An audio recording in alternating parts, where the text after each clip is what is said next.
풍요롭고 행복한 100세 시대를 위한 시간입니다. 100세 톡톡.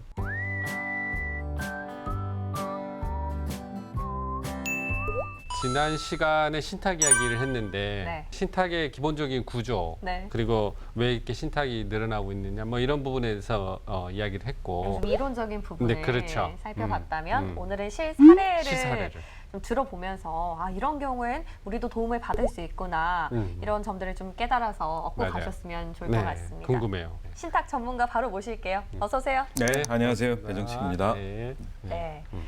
센터장님, 네. 요즘에 가입을 하러 오시는 분들 중에서 네. 가장 많이 궁금해하시는 어떤 목적들이 뭐가 있나요? 네. 요즘에 가장 많으신 상담은 역시 어르신들의 치매로 인한 재산 관리를 좀 투명하게 했으면 좋겠다. 네. 이런 문의를 하시는 분들입니다. 이 어르신분이 오시는 경우인 거죠? 자기가 나중에 치매 걸릴 그렇죠. 거를 실제로는 계약은 어르신이 하셔야 되는데 네, 네. 실제 이제 문의하시는 분들은 50대 그다음에 60대 초반 뭐 이런 자녀분들이 부모님을 자녀분들이. 모시고 오시기도 하고요. 네. 또는 뭐 30대의 어떤 손주가 와서 음. 네, 어르신들을 이제 모시고 오기도 합니다. 네. 제가 일본의 사례가 그 치매 환자분들이 은행에 암호를 잃어버려 가지고 네. 그 돈을 꺼내 쓸 수가 없는 그 돈의 규모가 뭐 200조가 넘는다 뭐 이런 이야기를 예, 들은 적이 예, 있어요. 예. 어. 저도 그 기사를 봤는데요. 네. 전체 그 가계금융 자산의 10% 정도에 육박한다고 합니다. 와, 엄청나구나. 예, 이제 창구에서도 실무적으로 은행 창구에서도요. 네. 비밀번호 잃어버려 가지고 이제 복귀가 안 되기 때문에 음. 돈이 잠기는 경우가 꽤 있거든요. 이제 그런 경우들을 이제 신탁을 통해서 자금 관리하는 방법으로 그런 거군요. 보존할 수가 있습니다. 예방을 할 수 있겠구나. 네. 구체적으로 어떤 사례들이 예를 들어서 이제 기억력이 안 좋아지고 뭐 경도인지 장애가 오신 분들, 네, 뭐 네. 치매 초기 뭐 이런 분들이 이제 오십니다. 자녀분들하고 쭉 상담을 하시죠. 그래서 그분들이 그래 내가 가지고 있는 금전과 부동산을 맡기겠다. 그런데 내가 치매가 더 심해지면 내 생활비라든지 아까 비밀번호 뭐 틀려가지고 돈이 잠겨버릴 걸 대비해서 뭐 내 딸을 그 지급 청구 대리인 뭐 이런 이제 대리인으로 지정을 합니다. 네. 네. 그래서 생활비, 의료비, 간병비 이런 것들이 원활하게 지급될 수 있도록 네, 이렇게 이제 처리를 해놓고요. 또 하나 이제 안전책은 또 대리인이 돈을 마음대로 또 빼버릴 수도 있지 않습니까? 그렇죠, 그렇죠. 네, 그래서 이제 이 기본적인 생활비 외에 어떤 의료비라든지 또 큰 돈이 나갈 때에는 해당 병원, 해당 기관으로 수탁자인 금융기관이 직접 송금을 하도록 이렇게 안전장치를 해놓고 관리를 합니다.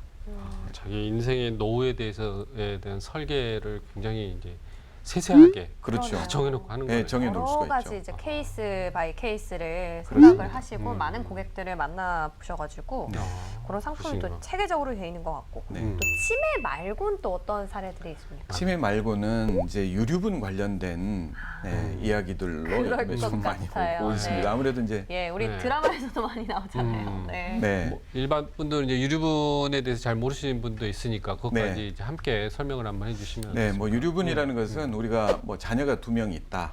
그러면은 아버님이 사망하실 때 법정 상속분은 2분의 1씩이 이제 돌아갑니다. 네. 근데 이제 유류분이라는 것은 이 법정 상속분의 반을 예를 들어서 아버님이 큰아들에게 전 재산을 줬다. 그러면 아버님 사후에 둘째 아들이 큰아들을 상대로 내 법정 상속분의 반을 달라. 이렇게 네. 이제 청구할 수 있는 권리를 우리 유류분이라고 합니다. 네. 이제 그 유류분 때문에 요즘에 이제 상속이 그러니까 유언을 자기가 이제 다 해놨는데도 그게 법적으로 100% 실현시킬 수 없다는 말씀이시죠? 그렇죠. 예, 그렇습니다. 그리고 이제 또 상속인들 간에 더 큰 문제가 되고 있는 것은 네. 이 유류분을 계산을 할 때 남아있는 상속 재산만 가지고 따지는 게 아니라 네. 과거에 뭐 10년이든 20년이든 오래전에 증여한 재산도 같이 포함해서 유류분 계산을 하기 때문에 굉장히 갈등의 원인이 되고 있습니다.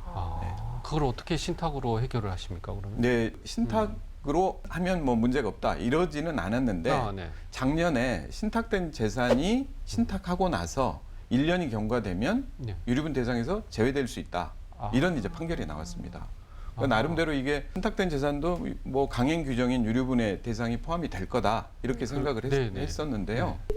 이제 유류분 대상에서 제외될 수 있다라는 판결이 1심, 2심까지 나왔고 대법원 상고는 이제 포기한 상태여서 그러면 확정이 된 거네요. 그렇습니다. 거의. 이제 하급심 판결이 지금 나와 있습니다. 제가 그 사례를 조금만 말씀을 드리면 네, 네. 네. 이제 80대 후반에 어머님이 계셨고요. 예, 본인을 이제 끝까지 보좌하던 딸에게 네. 예, 그 재산을 신탁을 통해서 이제 드렸습니다. 그래서 이제 2014년 정도에 신탁을 하셨고 한 3년 뒤에 돌아가셨거든요. 네. 그러면 이제 신탁에서는 바로 집행을 해드렸죠. 네. 그래서 이제 그 신탁된 재산 상속에서 제외된 가족이 네. 예, 이제 받은 이 딸을 상대로 유류분청 소송을 하게 된 겁니다. 네. 네. 네. 그래서 저희도 당연히 그 유류분 대상에 포함이 될 거다 이렇게 생각을 했는데 내줄 생각을 좀 하고 계셨군요. 예, 그렇죠. 네. 그랬는데 사망하기 1년 전에 그러니까 다시 말해서 신탁하고 1년이 경과되면 유류분 대상에서 제외될 수 있다. 이제 이런 판결이 나왔습니다. 그러다 보니까 네, 네, 네. 그 이게 이제 완벽한 뭐 대법 판례는 아니지만 예, 그래도 새로운 내가 원하는 대로 상속 설계를 해줄 수 있는 네. 조금 그런 새로운 방법이 나왔기 때문에 네. 좀 더 나를 보좌해줬던 돌봐줬던 그런 예. 자녀들에게 더 주는 신탁을 통해서 활용을 할 수 있고. 그렇습니다. 아, 예. 그러면은 이게 음. 만약에 그 네. 어르신께서 신탁을 통해서 이제 위탁을 하시는 게 아니고 네. 유언장을 하셨다면 작성을 하셨다면 유언장은 유류분 대상에서 포함이 그렇습니다. 안 되는 거죠. 되게 예, 돼서 예. 이 점에서 약간 또 신탁과 그렇습니다. 차이점을 예, 저희가 예. 정리를 해볼 수 네, 있겠네요. 네, 네. 그게 뭐 신탁의 본질은 아닙니다만 네, 신탁의 네. 이제 논리 구조상 이제 그런 결과가 나온 거고 여기에 대한 아마 이제 전문가분들의 또 어떤 입법이라든지 이런 것들이 좀 뒤따르지 않을까 싶습니다. 네. 세대 연속 상속이라는 부분이 있더라고요. 예, 예. 그 개념은 좀 설명해 예, 주시면 예. 그 저는 굉장히 큰 차이라고 생각합니다. 아, 네. 이제 고령자 어르신들 중에 그 금융기관 오시면서 이렇게 말씀을 하세요. 자, 내가 사망하면 우리 배우자, 와이프에게 주고 네. 와이프가 다 쓰고 남는 돈 있으면 자녀들 주어라. 이렇게 상속하고 싶어 하는 분들이 계시거든요. 근데 유언장으로는 이런 이제 상속 설계가 불가능합니다. 불가능합니까? 예, 연속 유증은 연속적인 유증은 아, 예, 민법에서 허용이 안 되기 때문에 그렇습니다.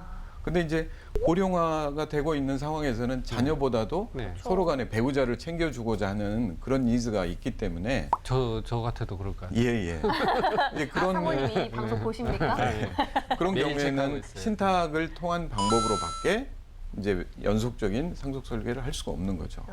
그럼 그 연속이요, 네, 사소장님 꼭 와이프라든지 배우자만 포함이 됩니까? 아니면은 뭐 손주의 뭐 그렇지 그 않습니다. 손주까지? 예. 요즘에 이제 이렇게도 많이 합니다. 뭐 1인 가구에 이제 고령의 어르신들이 특히 기부도 많이 하시는데요. 그렇죠. 네. 네. 자, 내가 사망하면 내가 도와주고 싶은 사람에게 수익을 주다가 그 사람이 사망하면 내가 원하는 단체로 기부를 해달라. 아, 예, 이렇게도 상속 설계를 짤 수가 있습니다. 아, 그러니까 이제 다양하게 그 사후 수익자가 누구냐에 따라서 정하실 수 있는 장점. 세대 가족 간 세대의 연속은 그런 건 아니죠. 그런 건 아니라는 아니에요. 점을 예, 저희가 저는 세대 연속이라고 해서 뭐 네. 할아버지, 자녀, 맞아요. 뭐 손주 이런 것만 네, 생각했는데 그게 이제 정확한 용어는 이제 신탁법의 이제 수익자 연속 신탁 네, 그러네요. 이렇게 이제 규정이 되어 그게 있습니다. 정확하겠습니다. 예. 부동산 가격이 많이 올라서 네. 부동산 이제 그 세금도 굉장히 네. 강화되고 네. 그래서 그 세금을 조금 탈세는 아니죠. 네. 절세를 절세. 위해서 부동산을 자녀 증여하는 이런 사례가 많이 늘어나고 있는데 그렇죠. 이 증여 부분도 신탁 하고 결합 활용을 할 수 있다는 이야기를 들어가지고 예, 예. 요즘에 이제 다주택자분들이 종부세라든지 세금 부담이 굉장히 커지고 있죠. 그래서 이제 증여를 해주는데 증여를 받는 사람이 뭐 젊은 이렇게 학생이거나 또는 뭐 한참 직장을 다니고 있는 사람에게 증여를 해주면 요즘 집값 자체도 뭐 크게 뭐 몇십억 하기 때문에 그죠. 네. 근로의욕이 저하될 수가 있죠. 이게 절세 목적상 증여를 하되 그 좀 염려가 된다면 그 증여받은 재산을 동시에 신탁하도록 이렇게 구성할 수가 있습니다. 예. 그래서 이제 증여받은 뭐 20대 후반의 자녀가 신탁 계약을 하고 그 신탁 계약 특이하게 네. 이 재산을 처분할 때에는 음. 부모의 동의를 좀 받아라. 아, 수탁자에게 동의서를 제출해라. 뭐 아, 대출이라든지 네. 담보 제공해 줄 때 뭐 이런 조건들을 달아서 아. 재산을 좀 지켜가는 그런 방법도 신탁으로 가능합니다. 연령대를 설정해 놓은 게 아니고 그렇습니다. 허가를 받아라. 예, 그렇습니다. 그런 거군요. 왜냐하면 이 재산만 물려받을 재산만 믿고 일을 안 하거나 그렇죠. 혹시나 대출을 막 네. 받거나 이럴 이제 우려가 그렇죠. 있으니까. 네. 실제 저희한테도 그렇게 그 한번 신탁을 했던 이제 아들이 네. 또 이제 대출을 받으러 왔거든요. 네. 그럼 이제 아, 수탁자가 하는 일은 네. 동의서가 안 들어왔지 않습니까? 그러면 이제 동의서가 안 들어왔다고 이제 어머니한테 일러야죠. 네. 그래서 아. 그 재산이 같이 협의하십시오라고 이제 안내를 드리게 됩니다. 증여는 받았지만 사실상 부모님의 아직 재산이라는. 예. 네. 스타장님 예전 같으면은 굉장히 자산가만 이제 네. 신탁을 활용할 것 같았는데 지금 네. 말씀 들어보니까 네, 일반 대중으로도 굉장히 보편화가 네, 네. 많이 보편화가 됐어요. 되는 것 같아요. 예. 예, 예. 네, 어떻습니까? 제 듣기로는 아직 이 신탁과 관련한 우리나라 그 법이 예, 예. 어느 정도 장벽이 좀 돼서 예, 이 예. 활성화하는데 좀 장애가 되고 있다는 뭐 신문 기사 같은 걸 많이 봤거든요. 네, 네. 네, 어떻게 정책적 지원이나 제도의 개선이 필요할까요? 예, 뭐 여러 가지가 논의가 되고 있지만 제가 생각했을 때는 뭐 우리 생활상에서는 한 두 가지 정도 네. 필요하지 않나 싶습니다. 첫째는 이제 신탁할 수 있는 재산의 종류가 우리는 이제 열거돼 있습니다. 그러다 보니까 우리가 한정돼 생각하는 있다는 말씀이시군요. 그렇습니다. 한정돼 있습니다. 네. 물론 그게 제대로 이제 사용이 다 되고 있냐 그건 아니지만 우리가 늘 많이 가입하는 뭐 보험금, 네. 생명보험금 같은 경우 뭐 요즘에 이혼이 많이 늘고 있는데 뭐 양육하던 어머니가 몸이 아팠을 때도 경제적인 능력이 없어도 보험을 통해서 자녀를 좀 돌봐줄 수 있도록 뭐 그런 것들은 신탁 제도가 좀 필요하거든요. 네. 근데 지금은 현재 보험금이 이제 대상에서 좀 빠져 있습니다. 오. 그래서 보험으로 많이 활용하고 있음에도 불구하고 네. 그러니까요. 상속재산이나 이 대상에서 빠져 있기 때문에 그 부분은 좀 넣어서 조금 보험이라는 레버리지를 통해서 내가 노후 관리하거나 뭐 자녀를 관리할 수 네, 있는 네. 이런 건 좀 있으면 좋겠다 생각이 들고요. 네, 네. 또 이제 치매 어르신들 입장에서는 자녀들에게 이제 사업자금 돌봐준다 이런 명목으로 돈을 주는 것보다는 네. 약간의 세제 혜택이 있으면 좋을 것 같습니다. 네. 그 금액이 뭐 1,000만 원이든 연간 뭐 한도를 정하든 아니면은 상속세 뭐 공제 항목으로 집어넣든 네. 뭐 형평성을 해치지 않는 범위 내에서 세제 혜택이 있다면 스스로 아마 노후 관리를 하기 위한 자금이 모여질 것 같고요. 또 나중에 정부에서도 뭐 치매 안심 책임제 뭐 이런 걸로 의료비 재정 지출도 좀 막을 수 있지 않을까. 뭐 그런 우리가 생각이 퇴직금은 듭니다. 그 세제 혜택을 주는데 그런 예. 거하고 같은 개념을 말씀하시는 그렇습니다. 거죠? 예, 예. 그렇게 한번 생각이 좀 들어갑니다. 정말 제도 개편이 돼서 또 더 그러니까요. 많은 분들이 자산을 현명하게 좀 관리할 수 있는 그런 시대가 얼마 남지 않은 것 같습니다. 네, 곧 올 것 같습니다. 네, 저희가 발을 네, 보면서 많이. 오늘 센터장님 여기서 인사드릴게요. 고맙습니다. 네, 말씀 고맙습니다. 감사합니다. 네. 국장님, 제가 네, 네. 최근에 읽고 있는 책 중에 그런 내용이 있었어요. 음. 마지막을 어떻게 잘 마무리를 할 것인가. 네. 우리나라에서 네.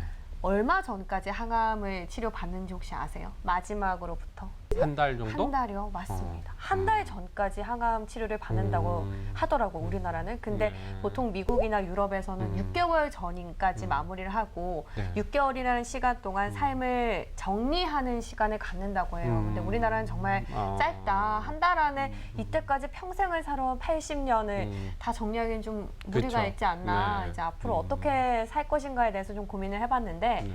자산은 좀 오늘 방송에서 답을 찾은 것 같습니다. 그러니까 뭐 자산을 이제 중심으로 신탁을 이제 해서 준비를 하고 뭐 그러는데 꼭 그게 자산뿐만이 아니고 노후 준비를 똑똑하게 네, 맞아요. 그 신탁을 통해서 여러 가지 설계를 꼼꼼하게 설계를 할 수 있을 것 같아요. 그래서 이게 제도적 저도. 장애 같은 거가 많이 네. 사라져서 빨리 대중화 돼서 이제 활발히 사람들이 많이 가입도 하고 그랬으면 좋겠습니다. 네, 알겠습니다. 저희가 그날을 또 고대해 보면서 오늘 여기서 인사드릴게요. 백세 톡톡.